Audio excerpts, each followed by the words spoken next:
Salam la team des Z, j'espère que vous allez bien. On va parler dans cette vidéo de la corruption africaine, la CAP, qui ne se cache même plus. Il n'y a plus de coulisses, il n'y a plus rien, c'est aux yeux du monde normal. Et c'est normal, ça passe, il n'y a personne pour dire quelque chose à tout ça. La finale de Ligue des Champions africaine va être donnée à Casablanca donc pour la deuxième fois consécutive. C'est contraire à la loi, donc ça sert à rien de venir parler pour ceux qui vont essayer de défendre ça. C'est contraire à la loi de la CAF. D'ailleurs, une finale doit toujours se jouer sur terrain neutre. C'est aussi la loi et c'est encore une fois contraire. Violation des lois de toutes parts. El Ahli, le club, donc l'Égypte a saisi le TAS. Bon, on va en revenir un peu plus tard. Et on va aussi parler de, bien évidemment, Rod Gassama et de l'équipe nationale d'Algérie.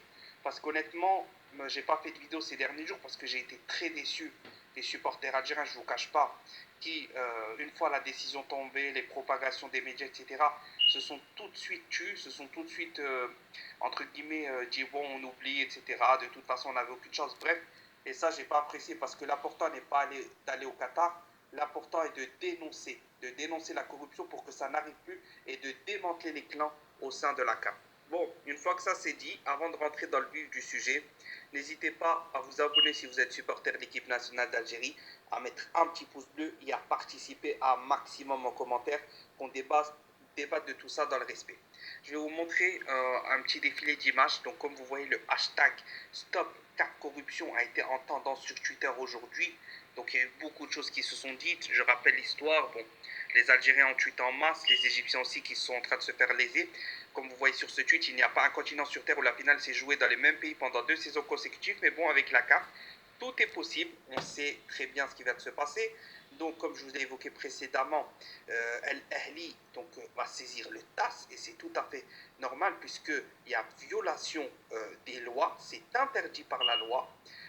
Et donc, comme vous voyez ici, bien évidemment, les Algériens en ont profité pour rappeler ce qui était Gassama. Je vous invite à lire le tweet, mettre pause et lire sur ce qu'avait dit un Égyptien, comme quoi que Gassama était le chef des arbitres corrompus. Pourquoi? Et que la CAF a un petit groupe d'arbitres comme ça qu'ils ont sous la main et qui savent très bien les utiliser au bon moment. Donc comme vous voyez pour moi, je continue à dénoncer l'arbitrage de la CAF, la corruption à la CAF, etc. Et je ne vais pas m'arrêter là, peu importe qu'on va au Qatar ou pas, je ne vais pas m'arrêter là. Je vais essayer d'en faire de plus en plus de vidéos sur cette chaîne et de dénoncer un maximum parce il faut qu'on montre clairement avec des preuves, des lois, des faits, ce qui se passe et pourquoi on est lésé tout ce temps-là. Maintenant, on va rentrer dans le vif du sujet. On va rentrer dans le vif du sujet. Bon, je vous ai déjà expliqué ce qui se passe, d'où est né ce hashtag. Comme j'ai dit, les Égyptiens ont dénoncé, ils sont en train de se battre. Les Égyptiens connaissent très bien l'Afrique et les coulisses puisqu'ils ont tenu l'Afrique pendant de nombreuses années. Ils savent très bien ce qui est en train de se passer. Ils savent très bien que principalement, il y a un homme qui dirige la CAF et que ça plaise ou non, c'est l'EGJA, la Fédération marocaine de football. À sa tête, ce président-là est totalement déjà corrompu à 2000%, on le sait tous. Il y a des membres de la CAF, l'ancien qui est décédé, la Fahmi, Allah yarahmou, il est décédé, il avait dénoncé l'ACJA. Il y a d'autres membres égyptiens, il y a d'autres membres, ils savent très bien que l'ACJA contrôle tout. C'est le vice-président et vice-président de la CAF avec l'ancien président Ahmed, ils étaient très complices et c'était un gros soutien à la fédération marocaine. Ils sont implantés de plus en plus. Il y a eu des tonnes d'Égyptiens virés, introduits par des membres marocains au sein de la CAF, plus de 10 je crois l'année dernière ou en tout cas sur 2 ans. Et bref, ne cherchez pas à comprendre, c'est lui qui contrôle la CAF. Ennemi de l'Algérie à 100%, on en a déjà parlé dans d'autres vidéos dans le passé, etc. Après, moi, je voulais déjà en parler par rapport au Cameroun, mais j'ai dit qu'on va attendre la fin du dossier. Et ça va arriver sur lui, ça va arriver, on va en parler. On va remonter toutes les affaires, on va parler de tout ça. Après, bien évidemment, à ne pas confondre les peuples, les gouvernements et les institutions footballistiques. Ceux-là qui veut confondre et qui est bête et qui fait exprès qu'ils confondent, il n'y a aucun problème. En tout cas, il ne faut pas confondre, on s'attaque à l'ECJA lui-même, l'individu, pas au pays, ni au gouvernement, ni ceci, ni cela. Donc voilà, ceux-là qui fait exprès de ne pas comprendre, qui regarde le premier mur, qui trouve le premier mur en face de lui, qui se cogne la tête bien fort dessus, ça m'est complètement égal. Maintenant, une fois que ça c'est fait, qu'est-ce qu'on doit faire nous? Déjà, les Égyptiens, là, ils sont en train de réagir, mais ça ne va pas suffire. ça ne va pas suffire parce qu'il a trop de poids actuellement. Il a trop de poids depuis à peu près 2 ans. Depuis 2 ans, depuis Ahmed qui est installé depuis 2-3 ans, je dirais, il a beaucoup de poids. Ils ont réussi à s'introduire. Ce qu'il faut faire maintenant, nous, il y a Amara normalement qui va introduire la CAF, donc ça va faire un Algérien. Il y en a un autre qui va introduire, il me semble, il y en aura deux. Il va falloir trouver des alliances. Il va falloir trouver des alliances avec, pour moi, l'Égypte, ancienne, grande, grande influence de la CAF. Donc ils savent comment faire. Donc ils ont juste besoin d'aide et d'alliés. Et nous, on a besoin d'aide et d'alliés pour changer la donne maintenant. Donc il va falloir s'introduire avec l'Égypte.